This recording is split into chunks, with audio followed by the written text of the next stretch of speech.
Now that we have a list of the forms that we're going to be utilizing in the transaction, and we've gone over that, what I'm going to do is go ahead and close out of that Adobe Acrobat PDF reader here, and we're going to go back to the forms, and we're going to go over here, and again I'm just navigating around, and remember I created this transaction called the Jones transaction.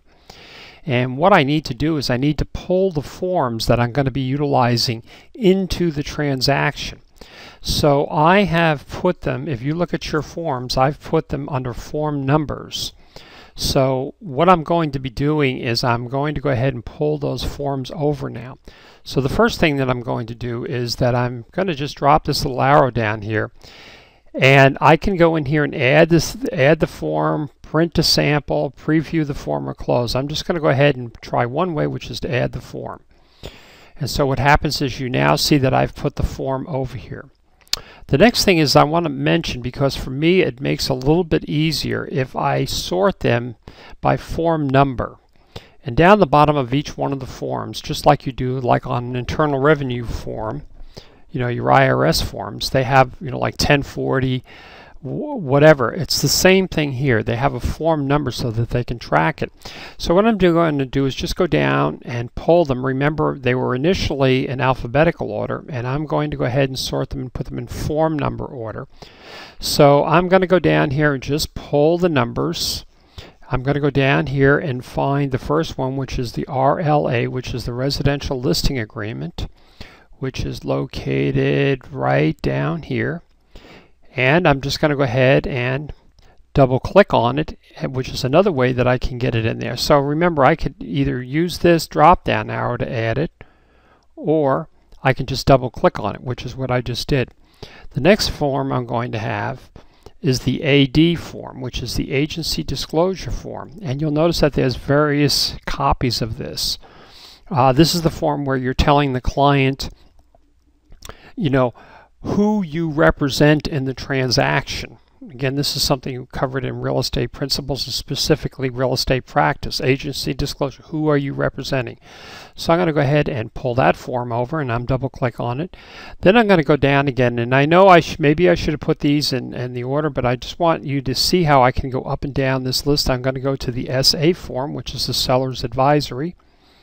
Okay, advising the seller. Another form that I'm going to be looking for is something called the TDS, which is the Transfer Disclosure Statement, which is located right down here. And this form is the one where the client has to fill this form out by their own hand, because what they're going to be doing is actually stating, not all, you know, they're going to be putting in the form what is located in the house. In other words, does it have a dishwasher, garbage disposal?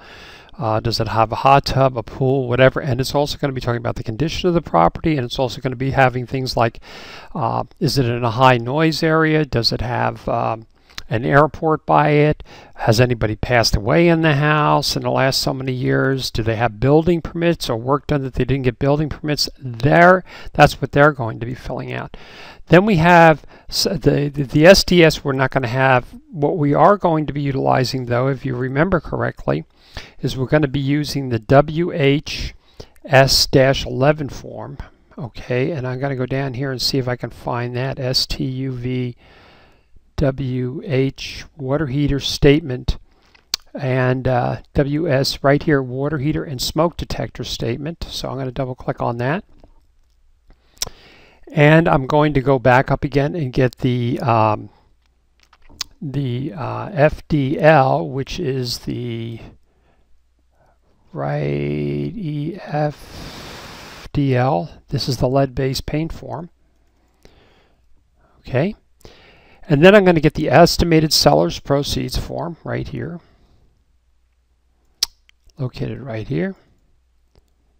Now, because of the fact that you're going to be working with both the listing side and the seller's side, I'm just going to take the time right now to just pull over the buyer's forms, which is going to be the purchase offer, if you will, which is the RPA, Residential Purchase Agreement, right here, RPA, which is the Residential Purchase Agreement and Joint Escrow Instructions, and what it is. I'm going to bring that over. I'm going to go back up here and pull up another agency disclosure form. Okay, another AD form, again, advising the clients who I'm actually representing. Pull this one here. I'm going to get the estimated seller's proceeds, which is located down, or estimated buyer's costs, actually, sorry, what that is called, estimated buyer's costs, which is right here. And I'm going to get the buyer's inspection advisory, which is located right here. Buyer's inspection advisory, which is located right here. Okay, so now we've got all of our forms in here. What I'm going to go ahead and just pull this over a little bit. And what you can now see in here is, if I scroll back up again, these are all the forms that are located in here that we have just pulled over. Again, if you need more forms, for example, you needed another form you forgot to fill out, you can just pull this back over, find the form that you need. Remember, you can search on this by alphabetical, by form number, and also you can do it by category too. So you can be looking at, okay, I'm just interested in getting the ones that have to do with listing or property management or purchase, and so it kind of filters those out and just shows those kinds of forms. So again, I'm just going to go back here to this form one, and then when we come back, what I'm going to be doing then is just going and talking about filling out the cover sheet.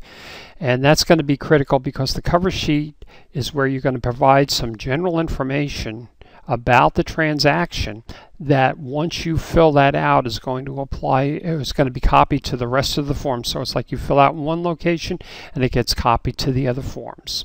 And we'll be covering that in the next few minutes.